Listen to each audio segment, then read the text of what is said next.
यदि आपका ध्यान है तो मैं कहता हूं कि आपके बेटे के संस्कार कभी नहीं बिगड़ सकते, यदि आपका ध्यान है तो। और आपका ध्यान नहीं है, नजर हटी तो दुर्घटना घटी।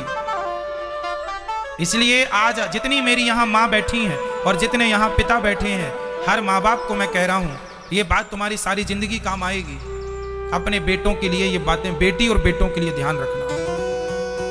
बच्चे तो माटी होते हैं, बच्चे तो कच्ची माटी है, उन्हें तो जिस तरफ ढाल दोगे उस उनकी क्या, वो तो ये नहीं जानते कि ये सही है ये गलत है, उन्हें कुछ भी नहीं पता।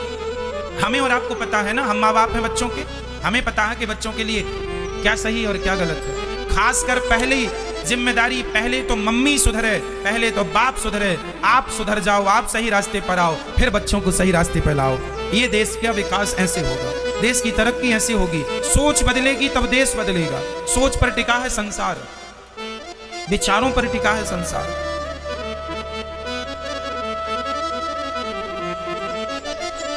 तो कलयुग का 4 स्थान, कलयुग के द्यूतम पानम स्त्रियः सूना। कलयुग का 4था स्थान है मांस। मांस ना खाओ, हत्या ना करो जीव मात्र की। इन बातों का ध्यान रखना चाहिए। किसी जीव को अपने स्वाद के लिए ना मार डालें, इन बातों का विशेष ध्यान रखो। राजा परीक्षित को 7 दिन में श्राप लगा मरने का। जिसे 7 दिन में मरना हो उसे क्या करना चाहिए? उन्हें क्या करना चाहिए? सुखदेव भगवान कहते हैं, वरीयाने सते प्रश्न क्रतो लोकहितं नृपा आत्मवित् सम्मतः पुंसां श्रोतव्या दिशु यः परः। वरीयाने सते, वाह राजन, आपने बड़ा उत्तम प्रश्न किया। जिसे 7 दिन में मरना हो उसे क्या करना चाहिए? तो सुनो, जिसे 7 दिन में मरना हो उसे भगवान का चिंतन करना चाहिए, उसे भगवान का चिंतन करना चाहिए। चिंतन, ईश्वर का चिंतन करो, भगवान का चिंतन करो। निद्रया ह्रियते नक्तम व्यवायेन च वावयः दिवाचार्थे हया राजन् कुटुम्ब भरणेन वा। निद्रया, कोशिश कीजिए कम से कम सोइए। क्या करना है मेरी माँ? सोना कम, जागना ज्यादा। जो जागत है वो पावत है, जो सोवत है वो खोवत है। उठ जाग मुसाफिर भोर भई, अब रैन कहाँ तू सोवत है। यदि नाम कमाना है, आप में से कितने लोगों को नाम कमाना है? हाथ उठाओ। कितने लोगों को पैसा कमाना है? हाथ उठाइए। कमाइए, खूब पैसा कमाइए, नाम कमाइए, इज्जत कमाइए। यदि नाम, इज्जत और पैसा चाहते हो तो इसके लिए आपको नींद की कटौती करनी पड़ेगी। ज्यादा से ज्यादा जाग कर अपने आप को सफल बनाने की तमाम प्लानिंग करनी पड़ेगी। कोशिश करके उस प्लानिंग को साकार करने के लिए उसे धरातल में उतारना पड़ेगा। और आपकी मेहनत चाहिए। आप यदि मेहनत करने को तैयार हैं तो आपकी सक्सेस को कोई नहीं रोक सकता। आज लोग सक्सेस क्यों नहीं है? आज पढ़े लिखे इंजीनियर टॉप डिग्री लिए घूम रहे हैं, महाराज जी कोई काम नहीं है। अरे भाई ये बताओ, तुम्हें काम करना ही क्यों है? नौकरी, महाराज जी नौकरी नहीं मिल रही, तुम्हें नौकरी क्यों करना है ये बताओ ना। तुम इतने पढ़े लिखे हो, लाखों रुपए पढ़ाई में तुमने लगाया, तुम बड़ी बुद्धि वाले हो, तुम्हारी बुद्धि सबसे तेज चलती है, तो नौकरी लेकर क्या करोगे? अरे नौकरी लेने वाले नहीं, अब तो नौकरी देने वाला बनना है। सबको नौकरियां दीजिए। सक्सेस कैसे मिलेगी आपको? उसके लिए आपको अपने दिमाग की भी एक्सरसाइज करनी पड़ेगी, ये लगाना पड़ेगा। बैठे बैठे देखो, रोटियां तो नौकरी करने वालों को मिल ही जाती हैं।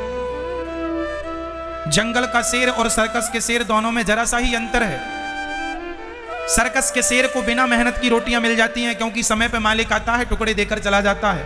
ये सर्कस का शेर है। पर जंगल के शेर को अपने भोजन की व्यवस्था के लिए दौड़ना पड़ता है, पसीना बहाना पड़ता है। यदि आप पसीना बहाने को तैयार हैं तो आप सक्सेस होके रहेंगे, नहीं तो फिर टुकड़ों से तो गुजारा हो ही रहा है सर्कस के शेर की तरह। फिर तो नौकरी कहीं ना कहीं मिल ही जाएगी, 10,000, 20,000, 25,000 की। क्यों? तो जंगल का शेर बनना पसंद करोगे कि सर्कस का? बोलो मेरे भाई, कौन सा? जंगल का। तो जंगल का शेर बनने के लिए क्या चाहिए? मेहनत चाहिए, पसीना चाहिए। कितना पसीना बहा सकते हो बताओ? आप में से गर्मी किस किस को लगती है? हाथ उठाओ, गर्मी किस किस को लगती है? उठाओ, गर्मी लगती है? ये बूढ़ी मैया है, अब तो हाथ ना उठाओ। अब तो गर्मी लगती है बुढ़ापे में। हम तो नौजवान भाइयों से कह रहे हैं, यदि तुम्हें गर्मी लगती है तो फिर तुम सक्सेस नहीं हो पाओगे। जवानी में 20 साल से लेकर 30 साल के छोरे को गर्मी लगे ना सर्दी, ना गर्मी गर्मी सी लगे, ना सर्दी सर्दी सी लगे, ना बारिश बारिश सी लगे, फिर देखो आप चांद और तारों की तरह ना चमके तो कह देना मैंने अपने जीवन में कब गर्मी आई, मैं पेड़ की छांव को एसी मान के काम करके और जीवन आगे बढ़ाया है। हमने ज्यादा सुखमय जीवन नहीं जिया, अपने जीवन में ज्यादा सुख को प्रवेश नहीं किया। ज्यादा सुख से ना व्यक्ति सुख का आदी हो जाता है और उससे वो कमजोर हो जाता है। इसलिए गर्मी में तपो, सर्दी भी सहो और बारिश का भी आनंद लो और काम किसी भी हाल में ना रुके। मुझे याद है एक बार हम कथा सुना रहे थे, कहां पर? इंदौर और देवास के बीच में क्षिप्रा नदी के किनारे एक गांव है, नाम भी उसका क्षिप्रा ही है। वहां एक हमारे भैया जी हैं दिलीप अग्रवाल जी, उन्होंने कथा कराई। तारीख थी 25 दिसंबर से कथा शुरू थी। कथा के चौथे दिन या 5वें दिन या 6वें दिन याद नहीं है, वो बहुत पुरानी बात हो गई। क्या हुआ, वो कथा साधना चैनल पर थी।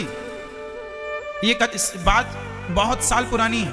कथा थी और पानी भयंकर बरस रहा था। जहां लोगों को बैठना था वहां 1-1 फीट पानी भर गया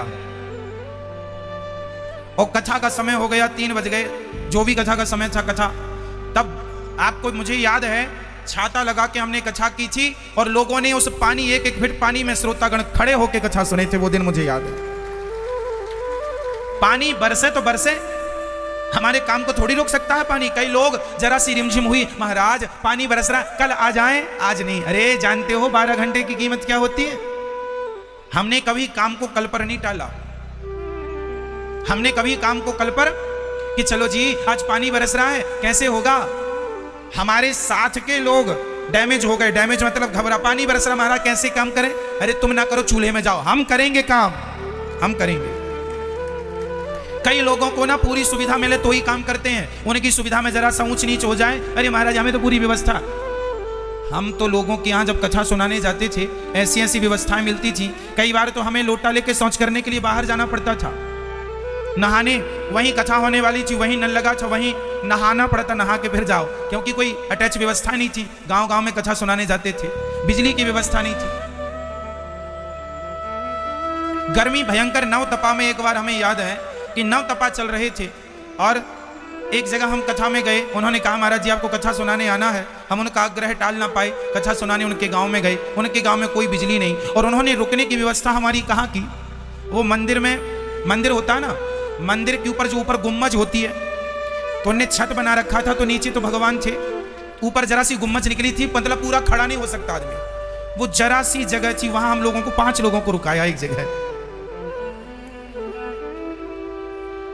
वहां मतलब हम पूरे खड़े भी नहीं हो पाते थे, खड़े होए तो वो गुम्मज लगे।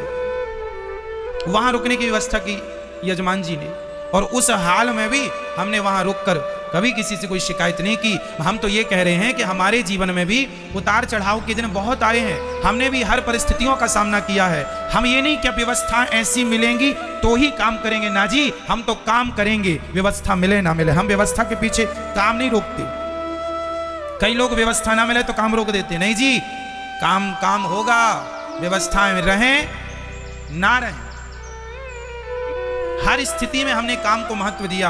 हमने कभी आराम को महत्व नहीं दिया, हम पूरा दिन काम करते थे।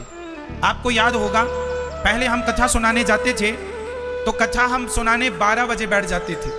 हमें याद है, आज भी वो श्रोता हैं, आज भी वो चीजें हैं, बहुत ज्यादा पुरानी बातें नहीं है ये।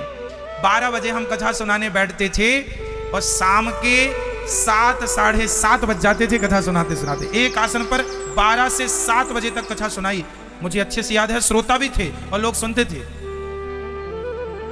7 घंटे एक आसन पे हमने कथा सुनाई। अब तो 3.5 घंटे सुना